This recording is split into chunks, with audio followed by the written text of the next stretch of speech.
बद्धो बलिदे राजा दानवेन्द्रो महाबला तेन त्वामाविभगनानि रक्षे मांचले। कुछ ही दिनों में आपको इस पवित्र मंत्र की ध्वनि आप सबके कानों में गूंजने वाली है। परिणाम आप सभी को। मैं गिरीश पोखरियाल आप सभी का इस वीडियो में हार्दिक स्वागत वंदन करता हूं।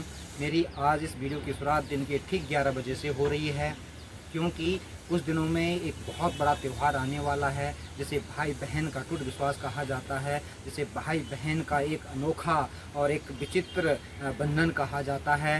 तो वो त्यौहार है रक्षाबंधन। तो रक्षाबंधन 9 अगस्त 2025 को शनिवार के दिन है। तो सर्वप्रथम आप सभी को इस पवित्र त्यौहार की बहुत बहुत हार्दिक शुभकामनाएं। और आज की इस वीडियो में मैं आपको ये रक्षाबंधन क्यों मनाया जाता है, ये रक्षाबंधन का क्या महत्व है और इस रक्षाबंधन में लाल सूत्र का क्या महत्व है आदि तमाम प्रश्नों का उत्तर इस वीडियो के माध्यम से, एक लोक कथा के माध्यम से आप सभी तक पहुंचाऊंगा। तो आप सभी इस वीडियो को बड़े ध्यान से देखना। और जब 9 तारीख यानी 9 अगस्त का दिन होगा तो रक्षाबंधन से पहले आप इस वीडियो को जरूर देखें और इस लोक कथा को जरूर सुने। तो आप पर माँ लक्ष्मी की भी कृपा होगी। साथ ही आपको इस त्यौहार के बारे में विस्तृत चर्चा, विस्तृत बातों का पता चल जाएगा कि हम आखिरकार में इस त्यौहार को क्यों मनाते हैं, क्या हमारी हिंदू धर्म सनातन संस्कृति है, उस हिंदू धर्म सनातन संस्कृति के आधार पर ये लोक कथाएँ हैं और इसको जानना आप सभी को ज़रूरी है। मैं अगर 1980 की और 85 की बात करूं तो उस समय जो कुल पुरोहित हुआ करते थे, ब्राह्मण जो होते थे, वो अपने यजमानों को एक रक्षा सूत्र जो है सप्रेम भेंट करते थे। तो उस समय ये ज़्यादातर जो ये त्यौहार एक ब्राह्मण, एक कुल पुरोहित और एक यजमान के बीच में हुआ करता था। लेकिन आज धीरे धीरे इन लोक कथाओं के आधार पर एक भाई और बहन का अटूट विश्वास के साथ, अटूट प्रेम के साथ ये रक्षाबंधन का त्यौहार मनाया जाता है, जिस दिन बहना अपने भाई की कलाइयों पे लाल सूत्र का धागा बांधकर एक अटूट विश्वास और एक अटूट रक्षा के लिए अपने भाई से कामना करती है। तो ये त्यौहार जो है बड़ा अटूट और उत्साह का त्यौहार है, हर्षोल्लास का त्यौहार है। और पूरे भारत में हमारे 4 प्रमुख त्यौहार होली, दीपावली, रक्षाबंधन और जन्माष्टमी जो हिंदू धर्म सनातन संस्कृति के अनुरूप मनाए जाते हैं, बड़े हर्षोल्लास के साथ मनाए जाते हैं। तो आप सभी को इस रक्षाबंधन की बहुत बहुत हार्दिक शुभकामना के साथ चलिए ले चलता हूँ आपको इस रक्षाबंधन का क्या महत्व है और इस रक्षाबंधन को क्यों मनाते हैं। इस लोक कथा को ध्यान से सुने। तो चलिए आपको सुनाता हूँ मैं लोक कथा रक्षाबंधन का महत्व, जिसमें बहनें अपने भाई की कलाई पर रक्षा सूत्र बांधती हैं और उनकी लंबी आयु और सुरक्षा की कामना करती हैं। कृपया मुझे इस पर्व के पीछे की कथा सुनाइए ताकि मैं इस पर्व का सही महत्व समझ सकूं। श्री कृष्ण मुस्कुराए और बोले, धर्मराज, तुम्हारा यह प्रश्न अत्यंत महत्वपूर्ण है। रक्षाबंधन का पर्व न केवल भाई बहन के पवित्र रिश्ते का प्रतीक है, बल्कि यह धर्म, वचनबद्धता और भक्तिभाव का भी प्रतिनिधित्व करता है। इस पर्व के पीछे एक प्राचीन कथा है जो त्रेता युग में घटित हुई थी। यह कथा महान दानवीर राजा बलि और देवी लक्ष्मी से संबंधित है। मैं तुम्हें वह कथा सुनाता हूं जिसे सुनकर तुम इस पर्व का असली अर्थ और महत्व समझ सकोगे। युधिष्ठिर कहते हैं, हे केशव, कृपया मुझे वह कथा सुनाइए। मैं इस कथा को सुनने के लिए उत्सुक हूं। श्री कृष्ण ने कथा आरंभ करते हुए कहा, हे युधिष्ठिर, प्राचीन काल की बात है जब देवताओं और दानवों के बीच निरंतर युद्ध होते रहते थे। दानवों ने कई बार स्वर्ग पर आक्रमण किया, लेकिन देवताओं की चतुराई और भगवान विष्णु की कृपा से वे हर बार पराजित हो जाते थे। एक समय की बात है, देवताओं और दानवों के बीच एक संधि हुई और उन्होंने मिलकर समुद्र मंथन का निश्चय किया। समुद्र मंथन का आयोजन एक विशाल पर्व था जिसमें देवता और दानव दोनों ने मिलकर मंदराचल पर्वत को मथानी और नागराज वासुकी को रस्सी के रूप में प्रयोग किया। समुद्र मंथन से अनेक प्रकार के रत्न, औषधियां और अमृत निकला। इन रत्नों को देवता और दानव आपस में बांटने लगे, लेकिन जब अमृत निकला तो देवताओं ने अपनी चतुराई से उसे प्राप्त कर लिया और दानवों को उसका भाग्य नहीं दिया। इस छल से दानव अत्यंत क्रोधित हुए और उन्होंने देवताओं को अपना सबसे बड़ा शत्रु मान लिया। समुद्र मंथन के दौरान ही देवी लक्ष्मी का प्राकट्य हुआ। वे अत्यंत सुंदर और तेजस्वी थीं और उनके प्रकट होते ही वे भगवान विष्णु के पास चली गईं। इस कारण उन्हें समुद्र की पुत्री कहा जाता है। हे युधिष्ठिर, देवताओं से अमृत और लक्ष्मी को खोकर सभी दानव अत्यंत क्रोधित हो गए और वे देवताओं से प्रतिशोध लेना चाहते थे। किंतु बार बार प्रयत्न करने के बावजूद भी दानव देवताओं को पराजित न कर सके। सत्य युग में एक ऐसे तेजस्वी पुरुष का राक्षस कुल में जन्म हुआ जिसने तीनों लोकों पर अपना आधिपत्य स्थापित किया। युधिष्ठिर कहते हैं, हे केशव, इन सब घटनाओं का रक्षाबंधन से क्या संबंध है? भगवान श्री कृष्ण कहते हैं, हे युधिष्ठिर, इन सभी घटनाओं का रक्षाबंधन से संबंध अवश्य है, इसीलिए तुम ध्यान से इस कथा को सुनो। सत्ययुग में राक्षस कुल में एक परम तेजस्वी और दयालु राजा का जन्म हुआ, जिनका नाम था महाराज बलि। वे दानव कुल में जन्म लेने के बावजूद अत्यंत धर्मप्रिय, दानवीर और ज्ञानी थे। उनके अंदर दानवों के जैसे कोई भी बुरे लक्षण नहीं थे। वे महादेव के परम भक्त थे और सदैव सृष्टि के कल्याण के लिए कार्य करते थे। महाराज बलि भक्त प्रहलाद के पौत्र थे। भक्त प्रहलाद स्वयं राक्षस राजा हिरण्यकशिपु के पुत्र थे, लेकिन वे भगवान विष्णु के परम भक्त थे। प्रहलाद के संस्कार महाराज बलि में भी समाहित थे। वे अपने पूर्वजों की तरह ही धर्म और दान के मार्ग पर चलते थे। एक दिन महाराज बलि ने संपूर्ण पृथ्वी पर अपना आधिपत्य स्थापित करने के लिए 101 यज्ञ करने का निश्चय किया। इस यज्ञ के पूर्ण होते ही वे स्वर्ग और पृथ्वी के अधिपति बन गए। इस घटना से देवता अत्यंत भयभीत हो गए और सोचने लगे कि अगर दानवों को अमृत प्राप्त हो गया तो उन्हें रोकना असंभव हो जाएगा। देवता अपनी चिंता लेकर भगवान विष्णु के पास गए और उनसे प्रार्थना करने लगे, हे प्रभु, हमारी रक्षा कीजिए। दानवों के राजा बलि महायज्ञ कर रहे हैं। यदि वे स्वर्ग पर आधिपत्य स्थापित कर लेंगे तो सृष्टि का संतुलन बिगड़ जाएगा। तब भगवान विष्णु देवताओं से बोले, हे देवताओं, तुम चिंता मत करो। अब मेरा वामन अवतार का समय निकट आ चुका है, इसीलिए मैं स्वयं ही राजा बलि के पास जाकर तुम्हारी समस्या का निवारण करूंगा। भगवान विष्णु के मुख से ऐसे वचन सुनकर समस्त देवता प्रसन्न हुए और अपने लोक को लौट गए। फिर भगवान विष्णु ने एक बटुक ब्राह्मण का रूप धारण किया और धरती लोक पर प्रकट हुए। जिस स्थान पर राजा बलि का यज्ञ चल रहा था, वहां वे पहुंचे। उस स्थान पर महाराज बलि अपने गुरु शुक्राचार्य के साथ यज्ञ कर रहे थे। उस समय उनका अंतिम यज्ञ संपन्न होने वाला था। तब वामन रूपी भगवान विष्णु ने कहा, हे राजन, मैं आपके पास एक याचना लेकर आया हूँ। यदि आप मेरी याचना पूर्ण करते हैं तो मैं आपका आभारी रहूंगा। राजा बलि ने अपने द्वार पर आए उस बटुक ब्राह्मण का स्वागत किया और कहा, हे ब्राह्मण देव, आप जो भी दान दक्षिणा चाहते हैं उसे बेझिझक मांग लीजिए, मैं आपको वह अवश्य प्रदान करूंगा। इतना कहकर महाराज बलि यज्ञ से उठकर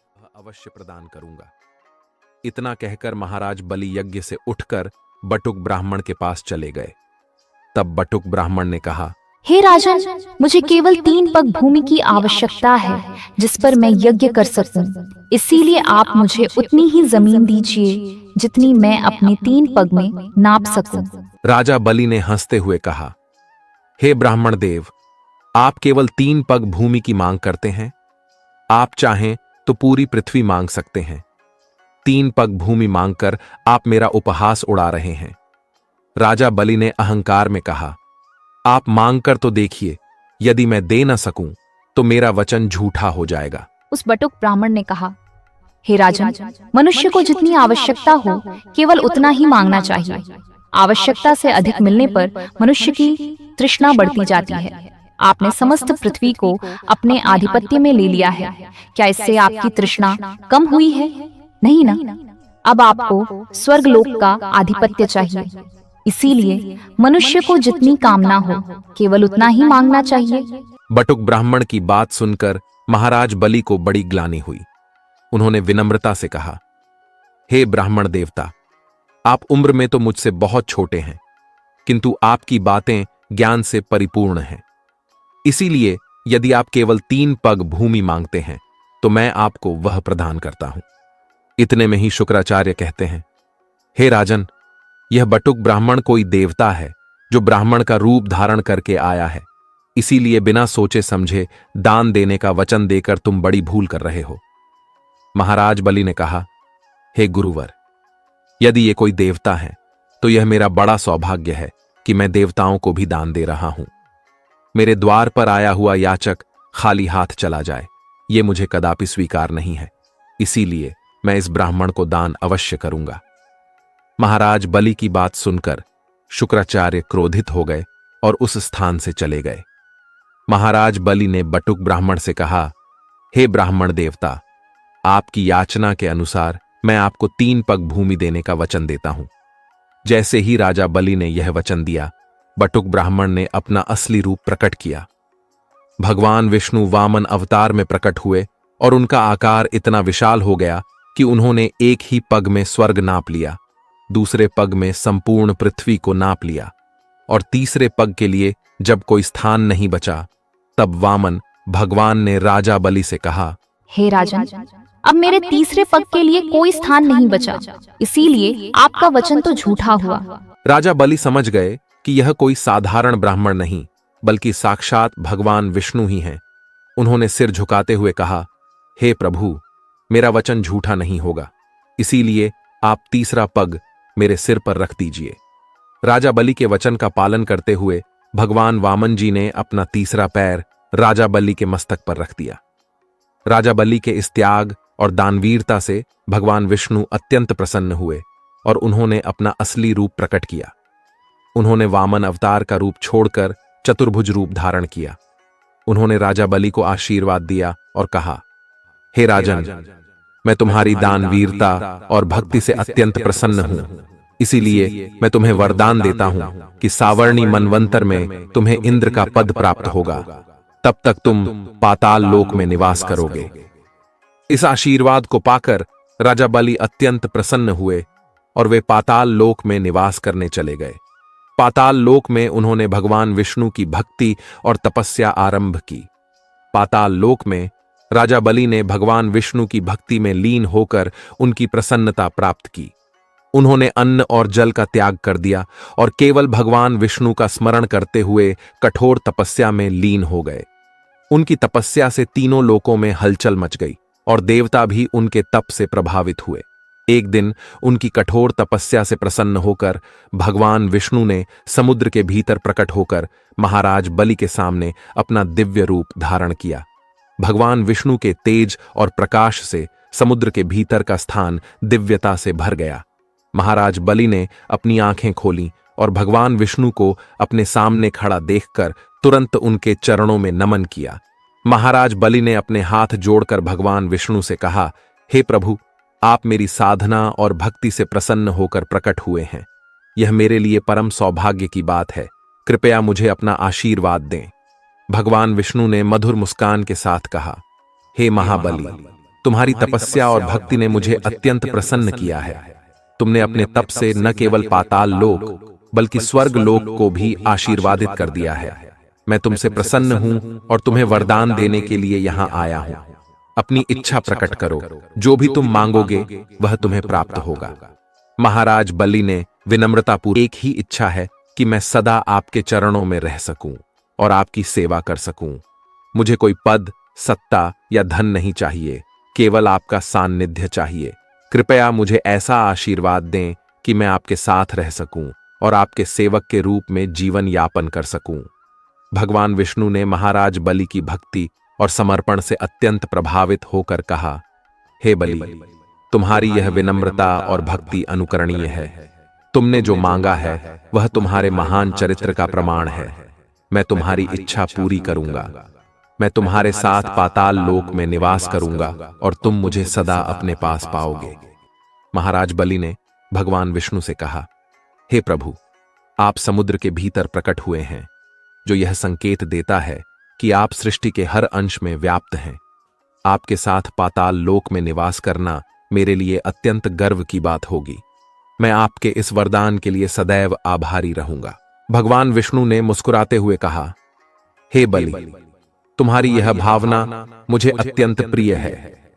मैं सदैव तुम्हारे साथ रहूंगा और तुम्हारी भक्ति का आनंद लूंगा। तुम्हारी सेवा में मुझे प्रसन्नता होगी और जिस दिन मेरी पत्नी लक्ष्मी, जो समुद्र की पुत्री है, तुम्हें अपने वचन में बांधेंगी, उस दिन तुम मुझे उन्हें सौंप दोगे और तब मैं वैकुंठ वापस लौट जाऊंगा। महाराज बल्ली ने भगवान विष्णु के चरणों में सिर झुकाकर कहा, हे प्रभु, आपने जो मुझे वरदान दिया है वह मेरी कल्पना से भी परे है। मैं आपका आभारी हूं कि आपने मुझे अपना सेवक बनने का अवसर दिया। मैं सदा आपकी सेवा में तत्पर रहूंगा और आपके चरणों में निवास करूंगा। भगवान विष्णु ने महाराज बलि को आशीर्वाद देते हुए कहा, हे बलि, तुम सदा धर्म के मार्ग पर चलना, क्योंकि वही तुम्हारी शक्ति का स्रोत है। तुम्हारी भक्ति और त्याग से मैं सदैव प्रसन्न रहूंगा। उसके पश्चात भगवान विष्णु ने महाराज बलि को आशीर्वाद देकर पाताल लोक में निवास किया और महाराज बलि ने उन्हें सदा अपने पास पाया, जिससे उनका हृदय आनंद से भर गया। इधर देवी लक्ष्मी भगवान विष्णु की अनुपस्थिति में चिंतित हो गईं। तब देवी लक्ष्मी वैकुंठ के द्वारपालों के पास चली गईं। देवी लक्ष्मी को देखकर द्वारपालों ने उन्हें नमस्कार किया। देवी लक्ष्मी ने उनसे पूछा, हे पार्षदों, भगवान विष्णु कहाँ पर चले गए हैं? तुम सब पता करके आओ। वे पार्षद बोले, हे माता, प्रभु तो सुतल लोक में महाराज बलि के यहां पर निवास कर रहे हैं। उन्होंने महाराज बलि को यह वरदान दिया है कि वे अब सुतल लोक में उनके साथ निवास करेंगे। ये सुनकर देवी लक्ष्मी अत्यंत दुखी हो गईं और उन्होंने इस समस्या से मुक्ति पाने के लिए देवादिदेव महादेव के पास जाने का निश्चय किया। फिर माता लक्ष्मी भगवान शिव के निवास स्थान कैलाश पर पहुंची, जहां महादेव और देवी पार्वती बैठे हुए थे। तब वहां जाकर देवी लक्ष्मी ने महादेव को प्रणाम किया। भगवान शिव ने मुस्कुराते हुए कहा, हे देवी लक्ष्मी, आप स्वयं शक्ति और संपत्ति की देवी हैं, फिर भी आप इस समय दुखी क्यों हैं? क्या कारण है जो आपको यहां तक लाया है? देवी लक्ष्मी ने अपनी वेदना व्यक्त करते हुए कहा, हे महादेव, मेरे स्वामी भगवान विष्णु पाताल लोक में महाराज बलि के साथ निवास कर रहे हैं। उनके वियोग में मेरा हृदय व्याकुल हो गया है। मैं चाहती हूं कि वे वैकुंठ वापस आ जाएं, लेकिन महाराज बलि के वचन और भक्ति के कारण मैं यह निर्णय नहीं कर पा रही हूं कि उन्हें कैसे वापस लाऊं। कृपया मुझे इस समस्या का समाधान बताएं। भगवान शिव ने गंभीरता से कहा, हे देवी लक्ष्मी, राजा बलि वचन के पक्के और धर्मनिष्ठ व्यक्ति हैं। यदि आप उन्हें किसी वचन में बांध लेंगी तो वे अवश्य उसका पालन करेंगे। मेरी सलाह है कि आप एक नाग कन्या का रूप धारण करके पाताल लोक जाएं और उनसे रक्षा का वचन लें। जब वे आपकी रक्षा का वचन दे देंगे, तब आप उनसे भगवान विष्णु को वापस मांग सकती हैं। इस प्रकार वे अपने वचन का पालन करते हुए भगवान विष्णु को आपको सौंप देंगे और आप अपने साथ नागराज वासुकी को भी लेकर जाइए, जो आपकी सहायता का धन्यवाद किया और नाग कन्या का रूप धारण किया। नाग कन्या का रूप धारण करके देवी लक्ष्मी नागराज वासुकी को लेकर पाताल लोक जाने के लिए निकल पड़ी। देवी लक्ष्मी और नागराज वासुकी उस समुद्र के पास पहुंच गए जहां से पाताल लोक जाने का मार्ग था। फिर उन्होंने समुद्र के भीतर प्रवेश किया और पाताल की ओर जाने लगे। रास्ते में देवी लक्ष्मी ने वासुकी से कहा, हे नागराज, अब आप एक पवित्र रक्षा सूत्र का रूप धारण कीजिए, जिसे मैं महाराज बलि की कलाई पर बांधूंगी।